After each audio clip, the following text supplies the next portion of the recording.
बिस्मिल्लाहिर्रहमानिर्रहीम। अल्लाहुम्मा सल्ली अला मुहम्मदिन कमा सल्लल्लाहु। अस्सलाम वालेकुम। आज हम बात करेंगे ग्रेजुएशन के बारे में। जिन लोगों ने MBBS, BDS, DPT, DVM और मेडिकल अलाइड हेल्थ साइंसेज से रिलेटेड डिग्री की हुई हैं, उसके बारे में कि वो कौन कौन सी डिग्री में एडमिशन ले सकते हैं, कौन कौन सी यूनिवर्सिटी में एडमिशन ले सकते हैं, उनके लिए आइल्स की क्या रिक्वायरमेंट है, बैंक स्टेटमेंट कितनी चाहिए उनको, और स्पेशली सिर्फ इन लोगों के लिए है। तो उसके लिए सबसे पहले बात होगी, कोई भी मेडिकल की डिग्री है ना, अगर आप वहाँ से पाकिस्तान से करते हैं, इंडिया से, बांग्लादेश से, व्हाटसेवर कौन से कंट्री से करते हैं, तो उसके लिए सबसे पहले वही requirement IELTS overall 6.5 not less than 6। 4 module हैं, अगर आपके किसी एक में 7 आएगा तो आपका 6.5 होगा ओवरऑल। और इसके बाद ईच 6 होना चाहिए, 6 से नीचे किसी में भी नहीं होना चाहिए। अगर इससे ज़्यादा आपके आ जाते हैं तो स्कॉलरशिप के चांसेस भी लिटिल बिट थोड़े से बढ़ने के चांसेस होते हैं। आपकी CG पे डिपेंड करता है, आपके जो मार्क्स हैं, मैट्रिक, FSC और आपकी DVM, BDS, MBBS और DPT और अलाइड हेल्थ साइंसेज जो DMLS होते हैं, उनके बाद मेडिकल इमेजिंग डॉक्टर वगैरह। तो इनके लिए सबसे पहले आप लोगों ने आइल्स कर लिया, उसके बाद आप लोग जो सबसे बेस्ट डिग्री है जिसमें सब लोग एडमिशन लेते हैं, सब लोग मेडिकल से रिलेटेड जिनकी लास्ट डिग्री मेडिकल है, वो ज़्यादातर MPH में ही एडमिशन लेते हैं। MPH master of public health, master of public health extension, master of public health simple, ज़्यादातर ये। उसके अलावा part time master public health part time और मास्टर पब्लिक हेल्थ इसका ओवरऑल आ जाता है। एक पार्ट टाइम होती है, एक दूसरी होती है। तो आपने फुल टाइम वाली डिग्री करनी होती है, क्योंकि उसमें आपको एडमिशन मिल जाता है ईजीली। MPH में सब एडमिशन इसलिए लेते हैं कि ये फ़ी रीज़नेबल होती है, सबसे रीज़नेबल फ़ी ऑफ MPH होती है। और उसके बाद जो दूसरी बड़ी बात है कि आप लोग आपसे अपनी रिलेटेड फील्ड में जा सकते हैं, अगर आप उनकी फ़ी अफोर्ड कर सकते हैं, इनकी फ़ी अफोर्ड कर सकते हैं, तो आप किसी भी फील्ड में अपने रिलेटेड फील्ड में जा सकते हैं। लेकिन ये है कि वहाँ पे आप दूसरी डिग्री में भी जा सकते हैं, उनके आइल्स की रिक्वायरमेंट थोड़ी सी बढ़ जाती है। फ़र्ज़ करें कुछ लोग कहते हैं कि MPH master public health PR list में नहीं है, अगर हम 2 साल यहाँ पे स्टडी करेंगे तो ये PR लिस्ट में नहीं है, तो फिर इधर आके सोशल वर्क में चेंज कर लेते हैं, वो PR लिस्ट में। लेकिन उसके लिए आइल्स ईच 7 चाहिए, overall 7, each 7, not less then 7। तो इसलिए जो इंट्री का लेवल है, आपने इंट्री कैसे करनी है, वो MPH ही है। उसके लिए यूनिवर्सिटी बेतहाश है, न्यू साउथ वेल में है, पर्थ में है और डिफरेंट सिटी में है। जितनी भी यूनिवर्सिटियाँ, आप सब के बारे में गूगल से सर्च कर सकते हैं। लाइक डीकन यूनिवर्सिटी है, UTS है और मैक्वारी यूनिवर्सिटी है, और इसके अलावा वोलंगोंग यूनिवर्सिटी ऑफ वोलंगोंग है, और इसके अलावा कर्टन यूनिवर्सिटी है, और काफ़ी सारी यूनिवर्सिटी हैं जो कि आप उन्हें 1 बाय 1 देखें, उनकी उनकी फ़ी देखें एनुअली, और 2 ईयर की फुल कोर्स की, और उनकी इंग्लिश रिक्वायरमेंट देखें। और आप वाइजली आप कंसल्टेंट चूज़ करें, फिर उसको बताएं जी मैं MPH में जाना चाहता हूँ।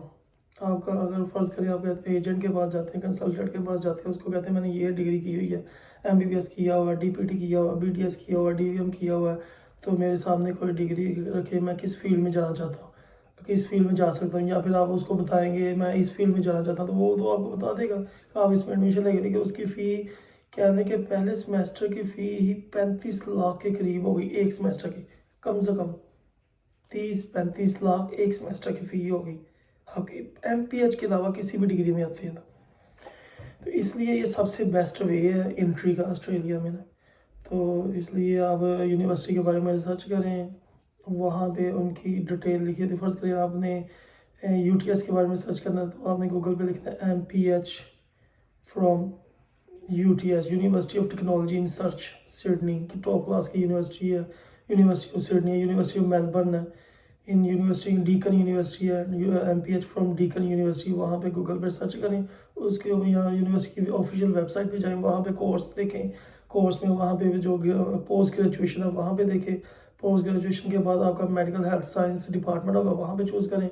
वहाँ पे जाके आप MPH को सिलेक्ट करें। MPH को एक्सटेंशन को सिलेक्ट करने के बाद देखें MPH में फर्दर कोर्सेज होते हैं 1 ईयर, 1.5 ईयर, 2 ईयर। तो आपने 2 ईयर वाला कोर्स चूज़ करना है और कोशिश करें एक्सटेंशन वाला हो। तो अगर एक्सटेंशन के अलावा कोई और है तो उसको चूज़ कर लें। MPH चूज़ करने के बाद आप उसकी डिटेल A to Z आपके सामने आ जाएगी। आपको इंग्लिश कितना चाहिए, आपकी फ़ी 2 ईयर की कितनी है, और आप उसमें अप्लाई कर देते हैं। आप कंसल्टेंट किसी एजेंट के थ्रू। ऑस्ट्रेलिया में ये पहले था कि आप खुद अप्लाई कर सकते थे यूनिवर्सिटी में, तो आप अपना सारा प्रोसीजर, अपना सारी प्रोफाइल खुद प्रोसेस कर सकते थे वीज़ा आने तक। लेकिन ये फिर क्या हुआ, कुछ लोग अपने तौर पे करने लगे, उनको यूनिवर्सिटी को थोड़ी सी मुश्किल आती थी। कुछ स्टूडेंट को A to Z डॉक्यूमेंट्स का नहीं पता होता था, वो कभी कोई डॉक्यूमेंट्स मिस कर दिया, कभी कोई डॉक्यूमेंट्स मिस कर दिया, और कभी कुछ मिस कर दिया। इस तरह यूनिवर्सिटी का भी टाइम वेस्ट होता था और स्टूडेंट का भी टाइम वेस्ट होता था। उसके बाद फिर ऑस्ट्रेलिया ने क्या किया, उन लोगों ने ये रूल बना दिया कि यूनिवर्सिटी में अप्लाई करने के लिए आपको एजेंट की ज़रूरत पड़ेगी ही पड़ेगी, उसके बगैर अप्लाई नहीं कर सकते। आप फर्ज कर किसी एक एजेंट से अप्लाई करते हैं, आप देखते हैं वो आपको जलील कर रहा है, आपको थोड़ा बहुत आपसे कोऑपरेटिव नहीं है, तो आप अपना एजेंट चेंज कर सकते हैं, तब्दील कर सकते हैं। वो क्या होता है, आपको यूनिवर्सिटी को मेल करेंगे कि मैं अपना एजेंट चेंज करना चाहता हूँ, वो मुझे मतलब कि कोऑपरेटिव नहीं है, तो वो आपको एक फॉर्म देंगे, वो आप फॉर्म ने फिल करके भेजना, मेल कर देनी। वो आपको यूनिवर्सिटी कहेगी आपने जो सा एजेंट लेना उसको गए हमें मेल करें, तो इस तरह फिर आप एजेंट अपना चेंज कर लेंगे। तो उसके बाद ये आपने किसी एजेंट के थ्रू अप्लाई कर दिया, आपने देखा जी, अगर आपको कंसल्टेंट के पास जाएंगे तो वो फिर अपनी मर्ज़ी की यूनिवर्सिटी चूज़ करेगा, क्योंकि उसको अपने कमीशन से या अपने पैसे से या कोई अच्छा, बहुत अच्छा कंसल्टेंट एजेंट ही होगा जो आपका सोचेगा कम से कम फ़ीस हो, जिसमें आपने तो कोशिश यही करनी है जिसमें फ़ी कम से कम हो, जिसमें आपको ज़्यादा से ज़्यादा स्कॉलरशिप मिले और फ़ी कम से कम हो। तो इसलिए कोशिश करें कि आप खुद देखें यूनिवर्सिटी कौन सी यूनिवर्सिटी कितनी फ़ी है। वो फ़ी देखने के बाद आप देखेंगे, वो उनकी वेबसाइट पे जाएं, देखें कौन सी यूनिवर्सिटी कितनी कहाँ तक स्कॉलरशिप देती है। Maximum 90% university up to 50% scholarship दे देती हैं। अगर आपका बहुत अच्छा हाई प्रोफाइल हो तो 50 से थोड़ा सा अबव भी जा सकते हैं, लेकिन ये 50 मैक्सिमम, वरना नॉर्मली 10%, 15%, 20% नॉर्मली देती हैं हर किसी को। लेकिन ये कोशिश करेंगे आपको 40 to 50% स्कॉलरशिप मिले। 40 to 50% आपकी अच्छी वाली फ़ी कम हो जाएगी। तो आप ये काम करें, सिर्फ एक यूनिवर्सिटी में अप्लाई ना करें, कम से कम 5 से 6 यूनिवर्सिटी में अप्लाई करें। तो फिर जब आपका ऑफर लेटर है, आप खुद डिसाइड करें किस यूनिवर्सिटी की फ़ी सबसे कम है, किस में आपको सबसे ज़्यादा स्कॉलरशिप मिली है, फिर उससे वाइजली आप चूज़ कर लें। उसके बाद आप नेक्स्ट प्रोसीजर स्टार्ट कर दें। जब आप यूनिवर्सिटी में अप्लाई करेंगे, वो आपका ऑफर लेटर 15 दिनों में, 20 दिनों में ऑफर लेटर भेज देगी। उसके लिए मुख्तलिफ टोटली डॉक्यूमेंट्स, वो आपको चेक लिस्ट जो आपका एजेंट है वो दे देगा। तो उसके बाद जब आप अप्लाई कर देंगे, आपको ऑफर लेटर आ जाएगा। ऑफर लेटर पर आपकी टोटल फ़ी जो है, जो स्कॉलरशिप है, वो मेंशन होगी।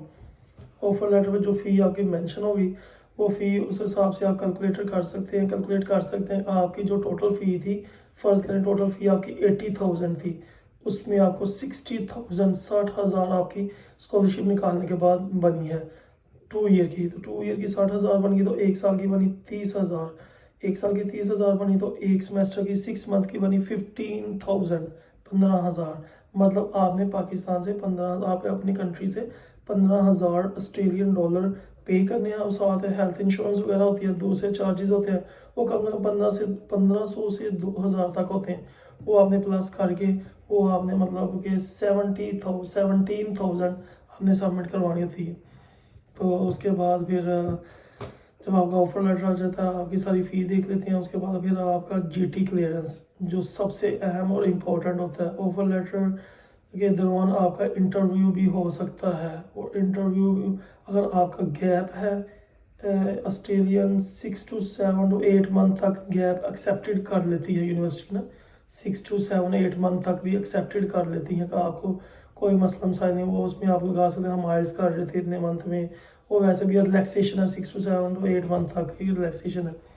अगर आपका गैप 4 ईयर 3 ईयर है 2 ईयर है 5 ईयर है इवन 10 ईयर भी गैप है तो नॉट कोई मसला नहीं। ये ग्रेजुएशन के बाद बात कर रहा हूँ, 12th क्लास के बाद बात नहीं कर रहा। ग्रेजुएशन के बाद आपका जितना भी गैप है, लेकिन हाँ आपको उसका एक्सपीरियंस लेटर लगाना पड़ेगा। एक्सपीरियंस लेटर ऑफिशियली दुरुस्त होना चाहिए, मतलब फेक नहीं होना चाहिए। क्योंकि फ़र्ज़ करें यूनिवर्सिटी ने आपका इंटरव्यू लेना है तो यूनिवर्सिटी भी इंटरव्यू लेगी, एम्बेसी इंटरव्यू लेगी, totally depend on your luck. अगर यूनिवर्सिटी इंटरव्यू लेती है, फ़र्ज़ करें वो आपको कॉल करती है तो आपसे पूछेगी आप इस टाइम कहाँ पे हैं। फ़र्ज़ करें आप कहते हैं जी मैं जॉब पर नहीं हूँ, वो कहेंगे जी आप जॉब पर क्यों नहीं हैं। अच्छा जी, फ़र्ज़ करें कहते हैं जी मैं बीमार था या मैं किसी भाई का या कि कोई भी मसला मसाइल था मैं उस वजह से जॉब पर नहीं आया। ओके, वो आपसे फिर डिटेल लेंगे। सबसे पहले आप जिस जगह पे जॉब करते हैं वहाँ पे और आपके घर से डिस्टेंस कितना है, किस चीज़ पर आप बाइक पे जाते हैं, गाड़ी पे जाते हैं, बस के थ्रू जाते हैं, ट्रेन से जाते हैं, कैसे जाते हैं वहाँ पे। ठीक हो गया। और नेक्स्ट क्वेश्चन ये होगा कि आपकी सैलरी कितनी है। नेक्स्ट क्वेश्चन ये होगा आपकी सैलरी जो पे है वो बैंक के थ्रू आती है या कैश के थ्रू देती है। फिर नेक्स्ट क्वेश्चन होगा आपका स्टाफ, वहाँ पे स्टाफ मेंबर कितना है। नेक्स्ट क्वेश्चन ये भी हो सकता है आपका वहाँ पे जो ऑफिस है वहाँ उसके राइट साइड पे क्या है, लेफ्ट साइड पे क्या है, और जो डोर है मेन उसके लेफ्ट साइड पे जो मेन आपकी जो फैक्ट्री है, जो आपकी कोई भी ऑफिस है मेन, उसके बाहर रोड पे लेफ्ट साइड पे क्या है, राइट साइड पे क्या है, फ्रंट साइड पे क्या है, और डोर का कलर कौन से कलर, डोर का जो कलर है वो कौन से कलर का है, ब्लैक है, ब्लू है, रेड है, कौन से कलर का है, वहाँ पे कितना स्टाफ मेंबर है। और आपसे अगर आप कह ये तो हो गया अगर आप छुट्टी पर हैं। अगर कहते हैं जी मैं अपने मतलब कि ना फैक्ट्री में ही हूँ, अपनी जॉब पर ही हूँ, वो आपसे क्वेश्चन करेंगे A to Z। यहाँ तक ये भी पूछ सकते हैं आपने कौन से कलर के शूज़ पहने हुए हैं, अगर आपने कौन से कलर के कपड़े पहने हुए हैं। फिर ये सारे क्वेश्चन आपसे करके साथ ही वो आपके जो मैनेजर जिसका आपने फैक्ट्री वाले का या आपका जहाँ पे जॉब करते हैं बॉस का नंबर दिया होगा उसको कॉल करेंगे, उससे पूछेंगे जी ये फ़लाँ फ़लाँ बंदा है, ये आपके पास काम कर रहा है, जी कर रहा है, इसको आप कितनी सैलरी देते हैं, ये कब आया था, कौन सी ईयर में आया था, कौन से मंथ में आया था, स्टार्टिंग सैलरी कितनी थी, कितने ईयर बाद बढ़ाते हैं सैलरी, कितनी लीव होती है, कौन से दिन इसको लीव देते हैं, सुबह मॉर्निंग टाइम कितने बजे आता है। ये जो उनसे क्वेश्चन बहुत से पूछने और सेम क्वेश्चन आपसे भी पूछने हैं, जो उनसे आपसे पूछने सेम क्वेश्चन बहुत से भी पूछने हैं। कितने बजे आता है, कितने बजे जाता है, छुट्टी कौन से दिन की होती है। और अगर आप सेम सिटी में रहते हैं तो वो उससे भी पूछेगा ये इसका घर कितनी दूर है, किस चीज़ पे आता है, कितना टाइम लगता है इसको यहाँ पे आने में।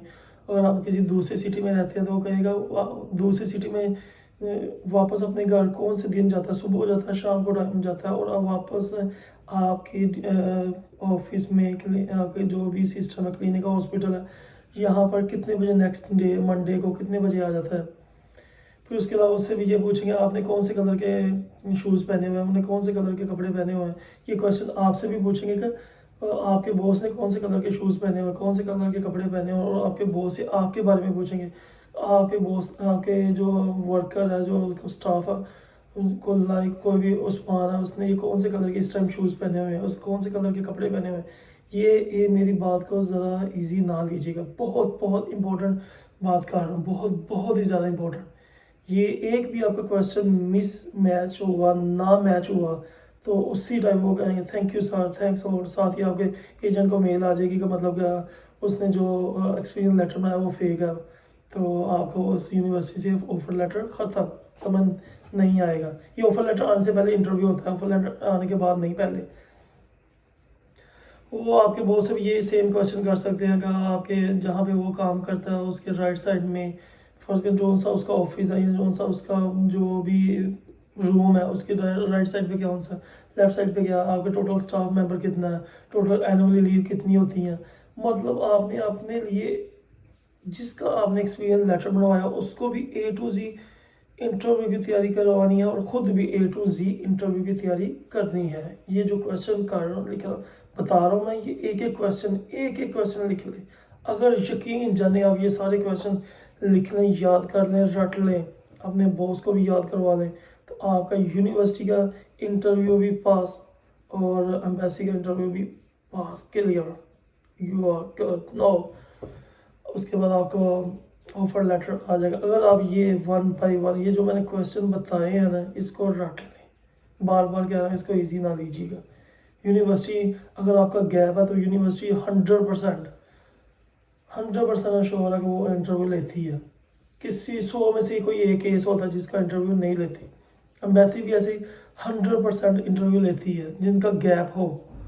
जिसका नहीं गैप होगा उसको मतलब कि ना कोई इशू नहीं, उसका भी इंटरव्यू होने के चांसेस होते हैं, मे भी कम होते हैं।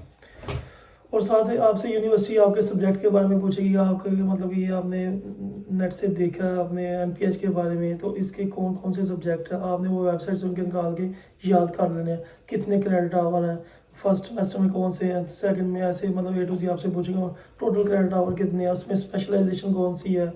फिर उसके अलावा इसके बारे में डिटेल और पूछ सकते हैं कि आप मतलब कि इस टाइम जो जॉब कर रहे हो वो आपकी फील्ड से रिलेटेड है जी। उसके बाद जब आप ये कोर्स करके वापस अपनी कंट्री में जाएंगे, वो आप कौन कौन सी कंपनी में, कौन से हॉस्पिटल में, कौन सी किस किस किस जगह पे जॉब कर सकते हैं, तो आप उनको बताएं हम एनजीओज में जॉब कर सकते हैं। एनजीओ के 2-3 नाम याद होने चाहिए। यूनिवर्सिटी में टीचिंग कर सकते हैं, यूनिवर्सिटी के नाम याद होने चाहिए। आप हॉस्पिटल में जॉब कर सकते हैं, आप क्लिनिक में जॉब कर सकते हैं, आप कंपनी में जॉब कर सकते हैं। जो भी आपको व्हाट्सएप, जो भी आपको मतलब आपकी फील्ड से रिलेटेड है, तो आप उनके कम से कम आप नेम आनी चाहिए, उनकी पोस्ट का पता होना चाहिए। और उसके अलावा सैलरी, मतलब फ़र्ज़ करें अभी आप अपनी जो ग्रेजुएशन के बाद जॉब कर रहे हैं वहाँ पे आपकी सैलरी लगी हुई है 70,000 90,000। तो जब आप ये मास्टर एमपीएच कोर्स करके वापस आएंगे तो आप कम से कम 1,50,000 के करीब बताएंगे कि मेरी स्टार्टिंग सैलरी इतनी लगेगी। 1,50,000 से 1,70,000 के दरमियान इतना बताएंगे मेरी, अगर मैं ये डिग्री करके आता तो वो इस तरह के क्वेश्चन ये लाजमी पूछेंगे। तो मतलब कि आप जब आप ये डिग्री करके वापस आएंगे तो आप कौन कौन सी ऑर्गेनाइजेशन में, कौन कौन सी जगह पे क्या क्या काम कर सकते हैं। उसके अलावा वो आपसे फंडिंग के बारे में पूछ सकते हैं, आपके जो असासे हैं, जो आपके पेरेंट्स क्या करते हैं, आपको स्पॉन्सर कौन कर रहा है, उनका बिजनेस क्या है, इस तरह की डिटेल। ये क्वेश्चन इंटरव्यू हो रहा है यूनिवर्सिटी का, ये इंटरव्यू हो रहा है यूनिवर्सिटी का। तो अगर आप ये इंटरव्यू क्लियर कर लेते हैं तो उसके बाद आपको ऑफर लेटर आता है यूनिवर्सिटी की तरफ से। जब ऑफर लेटर आता है तो उसके बाद जैसे मैंने पहले बताया ए टू जी मेंशन होती है। फिर आपने जीटी जेन्युइन टेम्परेंट एंट्रेंस जो आपकी है कि मतलब जीटीई क्लियरेंस के लिए आपने सबमिट करवानी होती है। उसमें भी ए to ji her cheese mention करनी होती है, हर चीज़।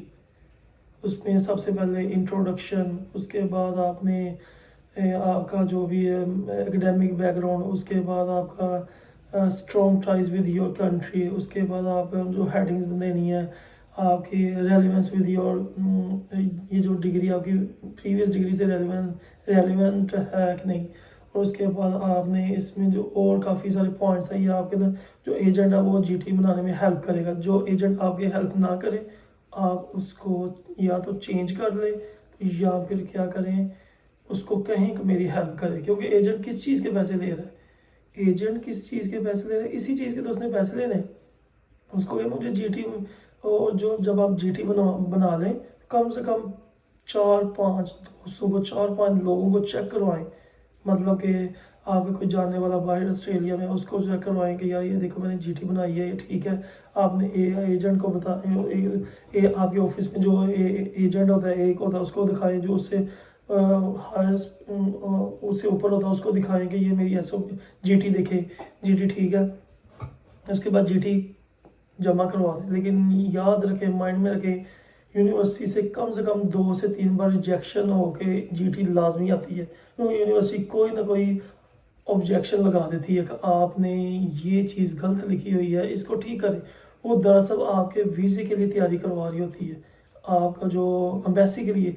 जितनी वो स्ट्रॉन्ग जीटी आपकी बनाएगी उतनी जल्दी वीज़ा लगेगा और उतना मतलब, इसलिए वो यूनिवर्सिटी।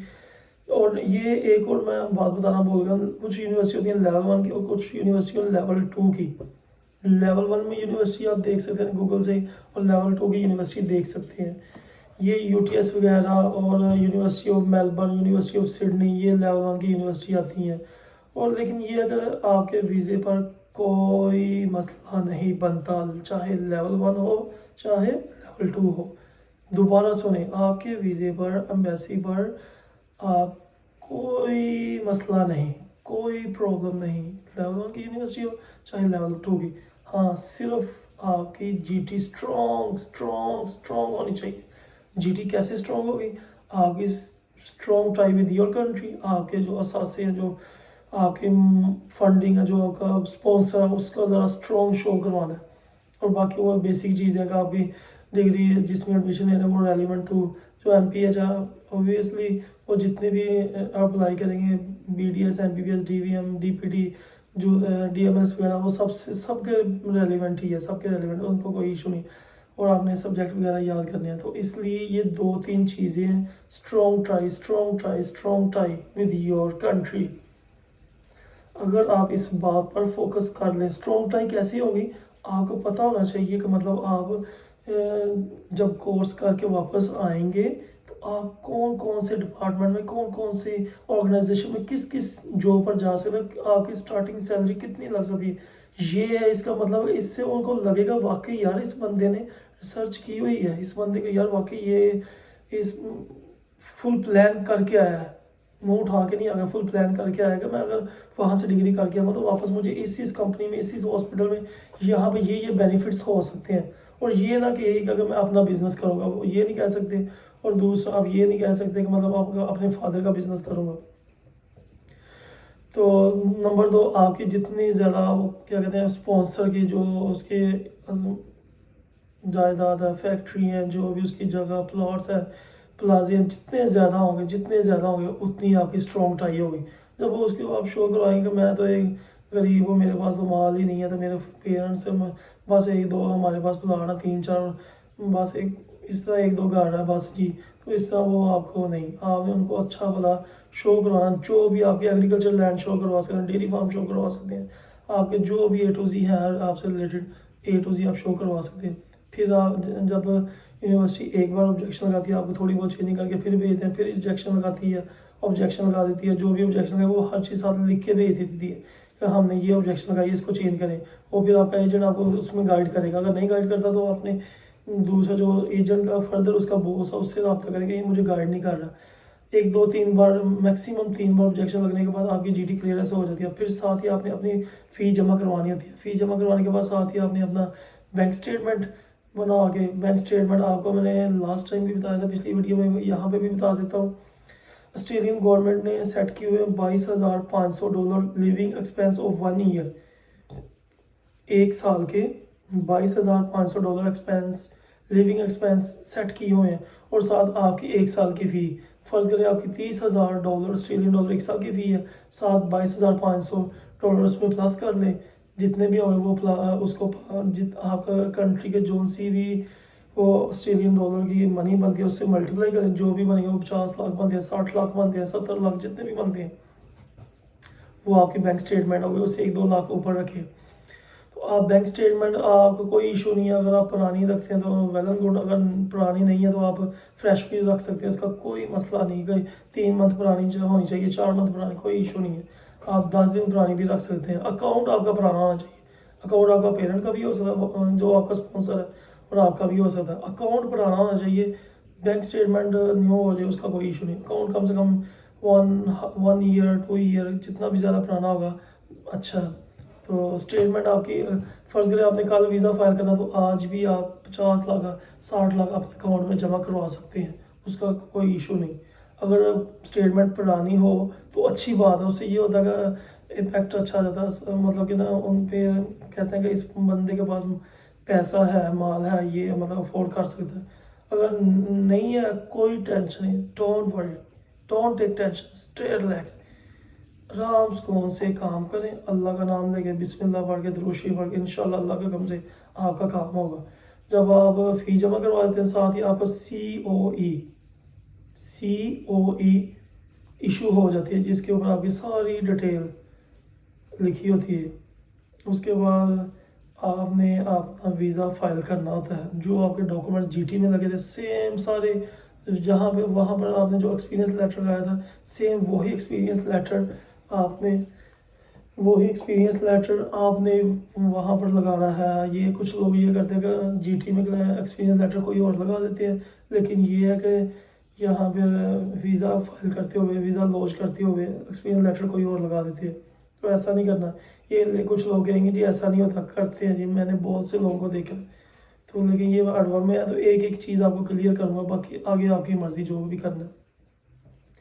जब आप वीज़ा फाइल करेंगे, साथ ही फिर आप जब सारे डॉक्यूमेंट्स अपलोड कर देंगे, साथ ही आपकी फ़ी जमा होगी ऑनलाइन। वो ऑस्ट्रेलियन डॉलर में आज के दिन 640 के करीब, 640 ऑस्ट्रेलियन डॉलर, लगभग 90,000, 80,000, 90,000 इसके राउंड अबाउट बनती है। तो वो आपने जमा करवानी होती है।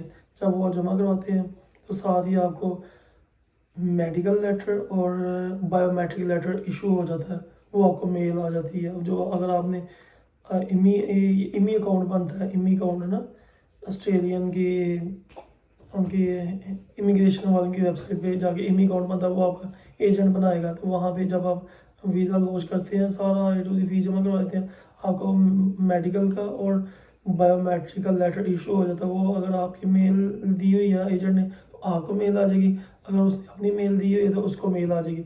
वो फिर आपने अपॉइंटमेंट वगैरह लेके वो जाके आप लोगों ने मेडिकल करवा लेना है और बायोमेट्रिक करवा लेना है।